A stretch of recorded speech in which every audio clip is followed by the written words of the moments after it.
Yo yo yo! Salut les turfeuses, salut les turfeurs, bienvenue pour un nouveau pronostic de Benoît Requin. Merci pour vos likes, pour vos commentaires. N'hésitez pas à vous abonner pour recevoir tous mes pronostics tous les jours et pour accéder à tous mes tickets pour la course du Quintet. Rendez-vous directement dans mon commentaire épinglé. Ok, place au pronostic du Quintet du lundi 13 décembre, direction Cagnes-sur-Mer pour le prix de la promenade des Anglais. Et 4000 mètres, 16 partants, réunion 1, course 3, indice de confiance, 1 sur 5. Ce Quintet est vraiment ouvert et on va voir ça ensemble. Petit retour sur le Quintet du dimanche 12 décembre. Étonnant qui pulvérise le champion FaceTime Bourbon. Ah, on voulait du spectacle, ah là on a été servi. Dans mon pronostic, je vous ai donné le tiercé, mais je m'attendais à mieux de la part de Chica Jude et de Violetto Jet, qui est carrément parti au galop. Pour les VIP, ce dimanche, on a un ticket tiercé dans tous les ordres qui est passé, qui fait 184 €. Ok, c'est parti, on commence le pronostic et on commence avec le numéro 1, Grazzano. Et on écoute son entraîneur, Jean-Luc Bonez. Grazzano est une récente recrue à l'écurie. On se laisse finalement séduire par cet engagement avec lui. Le matin, il donne satisfaction et je le pense capable de trouver sa voie à ce niveau en la valeur qui est la sienne.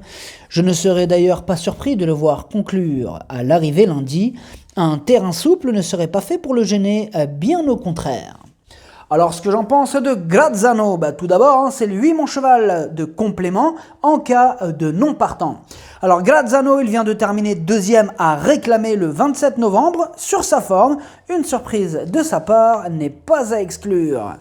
Le numéro 2, Marty McFly. Et on écoute Jérôme Delaunay.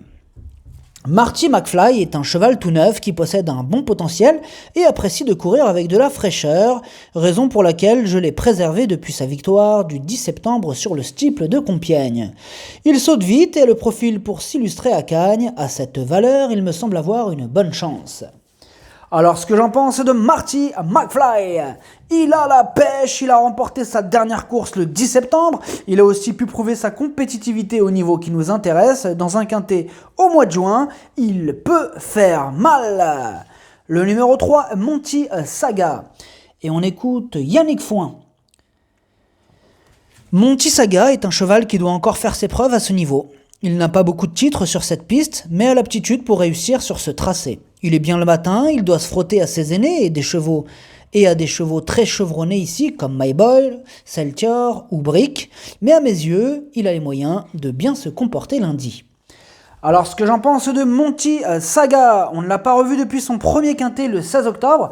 Il avait terminé 10e ce jour-là, et là, il retente sa chance à ce niveau. Méfiance. Le numéro 4, My Boy. Et on écoute Pierre-Jean Fertillier. My Boy nous a fait plaisir en renouant avec le succès car il ne s'était pas imposé depuis plus de 2 ans. Cette sortie lui a donné un super moral et pour son retour dans un Quintet, il va se présenter au top. Maintenant, il a été logiquement pénalisé et cela se complique pour jouer le succès, mais comme il se plaît à Cagnes, on peut en attendre une très belle performance. Alors, ce que j'en pense de My Boy, il a remporté sa dernière course, il est confirmé à ce niveau, il a logiquement une belle carte à jouer. Le numéro 5, Clandausian. Et on écoute Madame Sophie Lich. Clandausian est dans un bel état de forme. On sait qu'il est compétitif dans ce genre de course. Il ne connaît pas l'hippodrome de Cagnes-sur-Mer, mais il sera sur une distance à sa convenance. Et les récentes pluies tombées là-bas ne seront que pour l'avantager. Son jockey le connaît bien, j'en attends un bon comportement. Alors, ce que j'en pense de Clandausian, il n'a plus à faire ses preuves à ce niveau et pour ses débuts à Cagnes, il peut frapper un grand coup. Le numéro 6, Bliss Forever. Et on écoute David Cotin. Bliss Forever aura les œillères cette fois. Je pense qu'il fait preuve d'un peu de mauvais vouloir et qu'il nous tourne autour. Il n'a pas l'air d'être un grand courageux. Alors, ce que j'en pense de Bliss Forever, ces 2 essais dans des quintets se sont soldés par 2 échecs. Là, il a été arrêté le jour de sa rentrée. D'autres candidatures nous apportent de plus solides garanties. Le numéro 7, Cœur Nantais. Et on écoute Pierre-Jean Fertillier. Cœur Nantais s'est montré un peu trop bouillant pour son retour à Cagnes. On a effectué quelques réglages le matin et avec un parcours sans gaspiller trop d'influx, je le crois en mesure de bien se défendre dans cette catégorie. Avant le coup, j'en attends une bonne prestation et a les moyens de finir dans la bonne combinaison. Alors ce que j'en pense de Cœur Nantais, son seul essai à ce niveau s'est soldé par une 9e place. En revanche, il est à l'aise à Cagnes, c'est une surprise possible. Le numéro 8, Grit du Large. Et on écoute Philippe Pelletier. Grit du Large a effectué de bons débuts canois, montrant à cette occasion sa compétitivité dans les handicaps. Il est resté en bonne forme, raison pour laquelle il court de façon un peu rapprochée. Lundi, il ne sera pas muni d'œillères australiennes, car je l'ai trouvé un peu trop allant la dernière fois. Avec un bon parcours, il me semble qu'il détienne de bonnes chances pour finir dans les 5 premiers. Alors, ce que j'en pense de Grit du Large, c'est lui le 8e de mon pronostic. Tout d'abord, on va commencer par cette information. Alors, Grit du Large, ses 5 dernières courses, il n'est pas descendu du podium, il débute à ce niveau, il semble capable de s'illustrer d'emblée. Le numéro 9, Saltior. Et on écoute Laurent Viel. Saltior s'est montré intraitable pour son retour à Cagnes. Il affectionne cette piste et pour son 5e meeting, il est toujours au mieux. Il a été pénalisé, mais au regard de l'ensemble de ses performances à Cagnes, il est capable de très bien se défendre à cette nouvelle valeur. Logiquement, on en escompte une belle performance, d'autant que le terrain est resté juste bon. Alors ce que j'en pense de Saltior, il n'a plus à faire ses preuves à ce niveau, il est expérimenté et en forme, il apprécie cet hippodrome et ce parcours, il peut en faire souffrir plus d'un sur sa route. Le numéro 10, Embrun d'Oudéry. Et on écoute Richard Chotard. Embrun d'Oudéry est un cheval que j'ai préservé en vue de ce meeting. C'est une rentrée lundi, il est apte à bien faire d'emblée. Même s'il peut logiquement monter sur cette course, je le pense néanmoins compétitif pour une place dans le quintet lundi. Alors ce que j'en pense d'Embrun d'Oudéry, pas revu depuis sa 2e place dans un groupe 1 en Italie, il est confirmé à ce niveau et même sans être à 100%, il a les moyens de se mêler à l'emballage final. Le numéro 11, Brick, et on écoute Jean-Louis Bertin. Brick a effectué une très bonne première sortie du meeting.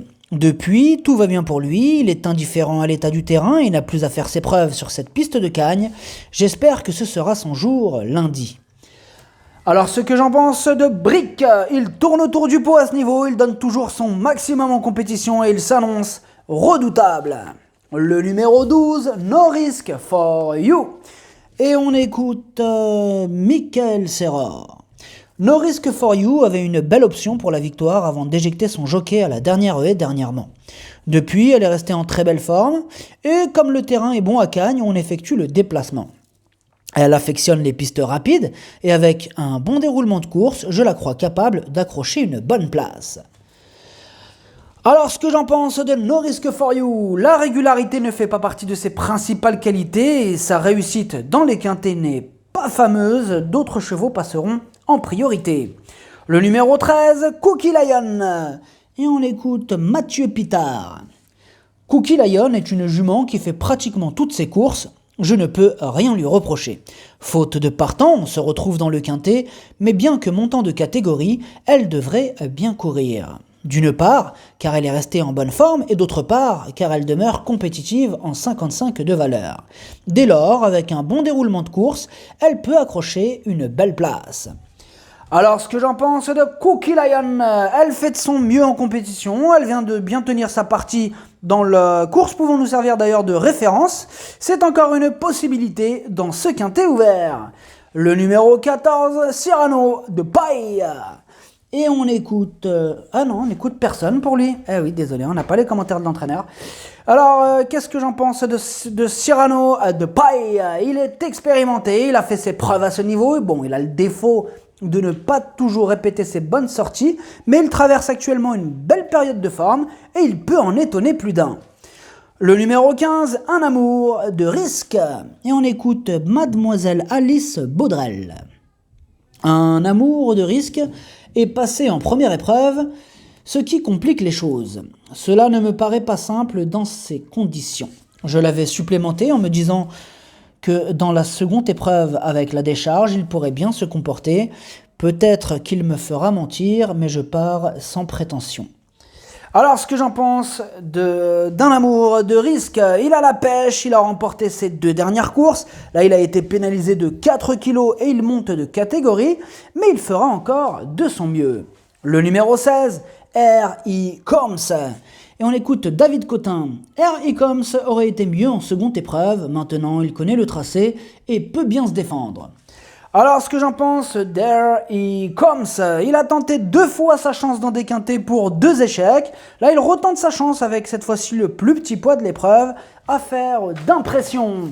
Le pronostic, ça donne 11, 4, 9, 5, 14, 2, 10. Merci d'avoir suivi cette vidéo. N'hésitez pas à vous abonner pour recevoir tous mes pronostics tous les jours et pour accéder à tous mes tickets pour la course du quintet. Rendez-vous directement dans mon commentaire épinglé. À jouer avec modération. Bonne chance. Chopez-le moi. Ciao.